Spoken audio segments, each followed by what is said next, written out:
Hello, everyone, and welcome to another episode of Tell Your Story. I'm Todd Nesloney, your host. I'm an elementary principal in Texas and also author of the book Stories from Web that this entire series is based after. Each week, I try to bring you different guests who have inspired me, encouraged me, challenged me. I've heard about their stories myself or in the variety of ways, but I want to bring them and amplify them and their voices in hopes that their story will inspire you to get out there and be brave enough and tell yours. I am thrilled this week to have my special guest. I have Adrianne Robinson with us this week. Adrianne, why don't you tell everybody who you are? Hi. Well, thank you so much for having me. My name is Adrianne Robinson. I am a daughter, wife, mother of two boys, and a fifth grade teacher in Stamford, Connecticut. I'm approaching my 20th year in education, and I've actually been at the same school for all 20 years. So Wow. I feel as though I've grown up. Well, maybe not grown up, but I've certainly gotten older at this school for sure. I have really, really gotten older. But yeah, I started teaching fifth grade for 12 years, dipped into administration for a little bit, and really missed that classroom family vibe and everything that comes along with being a classroom teacher. So I found my way back to fifth grade, and now I'm back where I should be. Well, you've got a special place in my heart for being a fifth grade teacher because that's what I did for 5 years, and I loved fifth grade so much. Now, you are self-contained, so you teach it all in fifth grade, right? I do, yes. Because how many kids are at your school? Because you were telling me before that you're at a pre-K through 12th grade school all in one place. Yes. How many kids are there? We have probably about 350. I'm not exactly sure. Right. 350, but my class size is nice. I have 15 kids in my class. Yeah. And we really are like this tiny little family, and I love that. So did you always want to be an educator?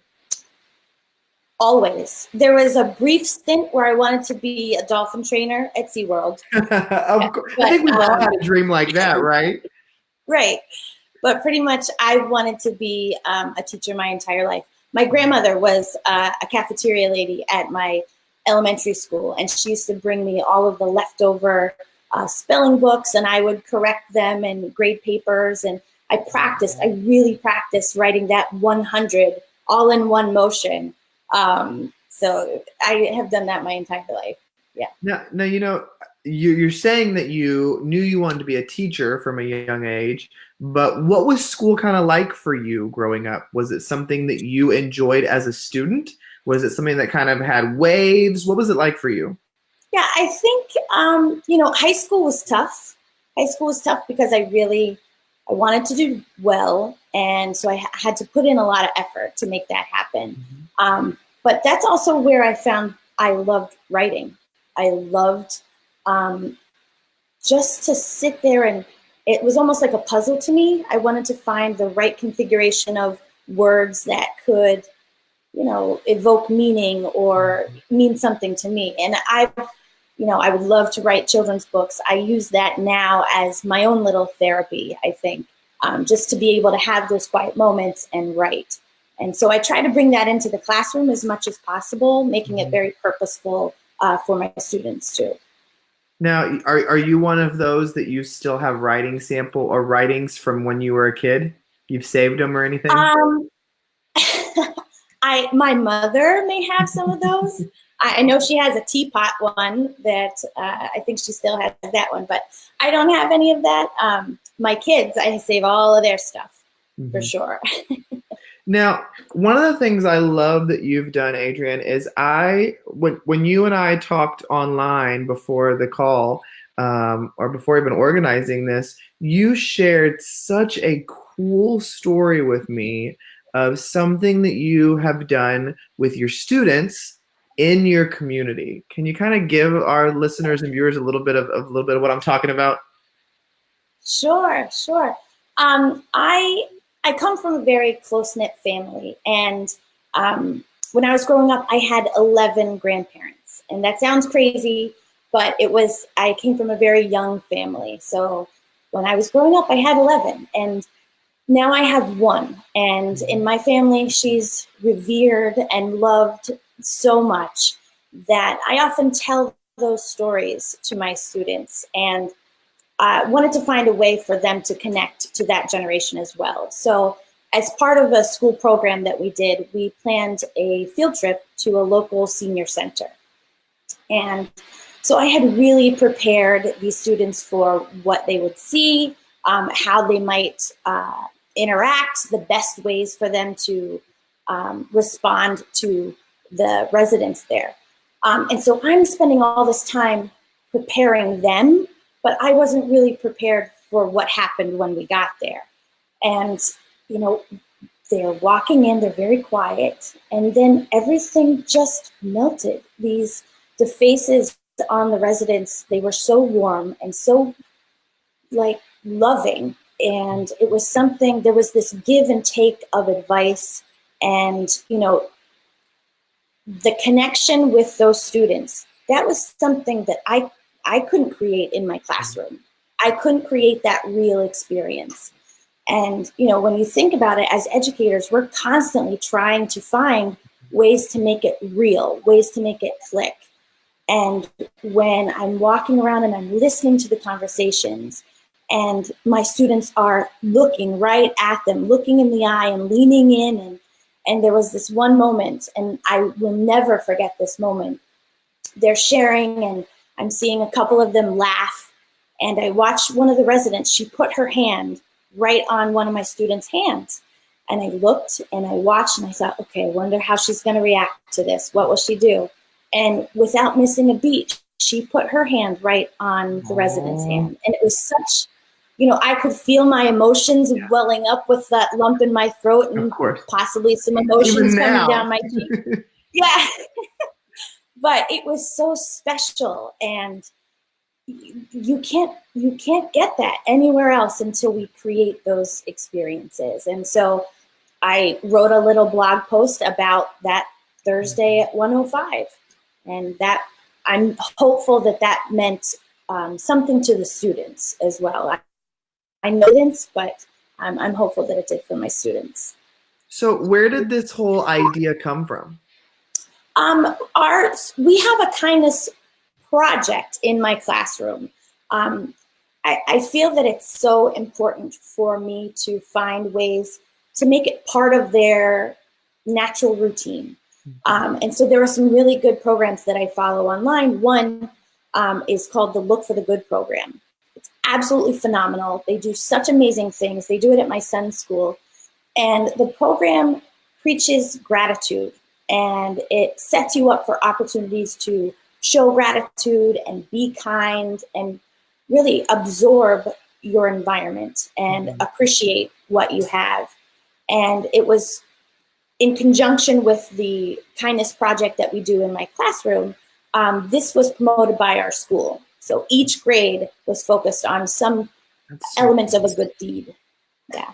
That's awesome. So when you came up with this idea to take them to the senior citizens home, did you have that tinge of nervousness that sometimes as educators we have, knowing we're going to put our fifth graders at that age, 10, 11-year-olds in this environment where either they are going to be amazing, or it's like, please don't embarrass me. Please don't say, smell, why do you look like that? Don't like, it's like, did you have that kind of a little bit of fear too?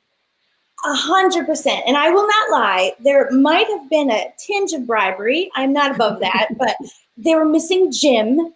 So, it was really tough. But when they walked in, they tucked their little emotions right behind their coats and went right for it. So we did have some extra playtime afterwards as soon as we arrived back to make up for it. But yeah, I was nervous. I didn't know, first of all, I didn't know if they would, all the residents would want to engage. And so I wasn't sure how we would field those, but every one of my kids did a great job. And the ones who weren't as maybe into it as some of my other ones, they were respectful and, participated in appropriate ways, and I was really, really pleased. Well, I think what your story is a great reminder of is that sometimes as educators, we will make excuses for our students and hold them back, not because they can't do it, but because we're afraid of what would happen. And I love that so often we see that when we trust our kids and set those expectations in advance, they will surprise us and do even better. Like just imagining that moment of that woman putting her hand on your student's hand, and just that moment alone, that's not something that you plan for, but it's one of those that it's so natural for the kid just to love back and just to have one of those moments that it's like, we have a senior citizen home near our school, and some of our second graders will sometimes go down there as part of different programs. And what I've loved hearing is some of those conversations of those kids that don't have a grandparent in their life, or their grandparent is not local, so they don't ever get to see them. And they just love that feeling of being around somebody who feels like grandma or feels like grandpa. How long ago did this take place? This was a few months ago. I think I would say December, November-ish. So have you had any kids make any kind of comments since then about the trip? Yes. Immediately when we got back, they asked if we could do it again, when we could schedule another time. And I even had a few other students say, well, the other day I called my grandfather and I was talking to him the same way I was talking to the person at the nursing home. And, they will often say, I wonder how, I think her name was Anne, I wonder how Anne is doing. And it brought to light another project that we ended up doing. Tell me about that. This was spawned from the Look for the Good program. And what is that? So it's an amazing program. If you're not familiar with it, please look it up. It's awesome. It's called Look for the Good. And what they do, it's a program that comes to schools and they showcase gratitude. And they really elevate that to a new level where it becomes part of the school culture. And that program, when they do it at my son's school, I'm always so inspired by what they do. And they put out this challenge in February. It was a gratitude challenge. And they had partnered with Soul Pancake and created gratitude. I know. They created a gratitude documentary. So it was a little bit of a social experiment where they talked to people about what they're grateful for and then pushed it a step further. They said, what if we told them how grateful we were directly? And so they did a little film about it. And so we decided we would do our own documentary, like just a little class documentary.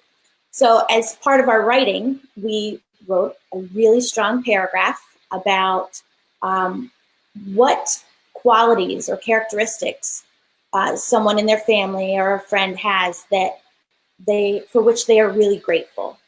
And then we called them. We filmed it. We called them. They had no idea that they were going to hear what they were going to hear. And these beautiful, beautiful messages on the other end of that phone, the reactions of, there was two grandmothers that brought me to tears. I'm editing the video and I'm crying. Please look at this. This is amazing. And, so that whole experience I'm forever changed because of it. So we put that video out. We had a little movie theater showing in our classroom, and it was really great for the kids to be part of that. And now they are forever entwined in this video together. And I love the Soul Pancake video because I know which one you're talking about. It's the science of gratitude. And in that video, it talks about how there's actually scientific proof that when you show gratitude to somebody else, it increases your mood more than it actually increases theirs. And it's one of those videos that you'll cry in it because they do call people from their family, just like what you're talking about. But I love that you took it that next step and did that with your students as well. And what I find most intriguing about this entire conversation is twofold. First of all, when I listen to this, I can't help but think about the impact that you're leaving on these kids that is a life altering potential impact, not only for you, the educator, for them, the students, but then also for the people at the elderly home and the people they called. Yeah. So, and the families at their own home who are going to see these videos that were, I mean, all of that. And I look at it all. And the other part that I'm just so amazed by is that, sometimes in our realm in education, for those of us who are in education, you get so caught up in the content and the tests Yeah. that you eliminate the life side of things in your classroom. Exactly. And I love how you still emphasize that. And what I think that you can attest to, and correct me if I'm wrong, but your students are going to work even harder for you because of this emotional side that you've built into the classroom, right? They really do. And, I'm a big believer in creating the experiences. In education, that's what we do every day. And sometimes it's a performance. Sometimes we don't feel like it, or we have a headache, or things like that. But it's our job to go in and create these experiences. They are going to hold on to those experiences much more than they will the whatever number 7 is on page 88. They're not going to remember that. But if we can, if you think about, everyone remembers where they were when something big in the world happened. But what if we created a way that students remember where they were when they learned improper fractions, or they can remember where they were when they learned that you have a mic drop moment right here. I just have to say, I'm just like, oh my gosh, that is such a brilliant line right there. I just love the idea of what if we create that moment where they remember where they were the moment improper fractions happened. I mean, but you're right. We have the possibility to create those moments. Right. And what I also love about what's happening here is, for me, I try to be a really big voice and proponent for those who are disenfranchised or those who are forgotten. And I think that sometimes it's easy to forget that many people in those senior homes are the forgotten or the cast aside. Regardless of the family that is paying for them to live there, they don't necessarily mean they have visitors or they have people who check in on them. And so even more so than the impact that it has on your kids, I know that you change lives for the people that are in that home who may have not had a visitor for months, besides the people that work with them every day. And it just makes me emotional to think about how we've all got those kind of homes in our communities, and how many different ways can we even tie in all the education stuff with going and making a trip there. It's true. It's true. Now that we've really talked about partnerships with these homes, so that it can be part of our culture, part of our curriculum, just part of who we are. Because these are the people who are going to take care of us, someday. So we want to make sure that they have those connections. And and I've worked with educators before who are like, well, look at all that wasted instructional time, or that lost this or that. And I think you can agree that, when something like this happens, or when I was an educator, as a principal or a teacher, set experiences like this up for kids, I use it as a total motivator. Hey, we have this amazing thing that I want to do with you, but we have to get through A, B, C, and D. And you'll watch the kids be like, we'll do anything. We still want to be a part. Yeah, it's so funny because they will prepare for a game, which is testing them on the same thing I would say a test would. But as long as I call it a game or an activity, then they're all for it. And they will work hard together, and, we'll get it done. I love it. I love it so much. Yeah.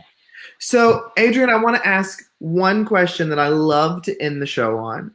And that is, if there is something that you hope people take away, or something that you are so passionate about that you just want people just to understand or digest, what is that one thing?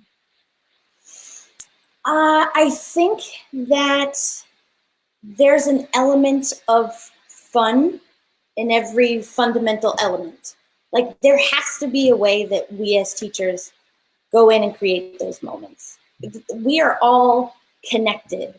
And, you know, I was just at the ASCD conference, and Ron Clark talked about those relationships, and Dwayne Reed talked about those relationships. And I really believe that that's our job, to create those relationships and experiences so that maybe they will go out and remember where they were when they learned improper fractions. Maybe that'll happen. But that's what I want to take away from this.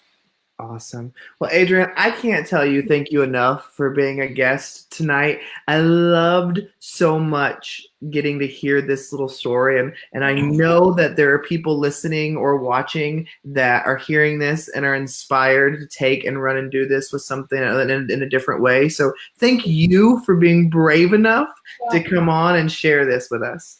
Thank you. Thank you so much for having me. This was a lot of fun.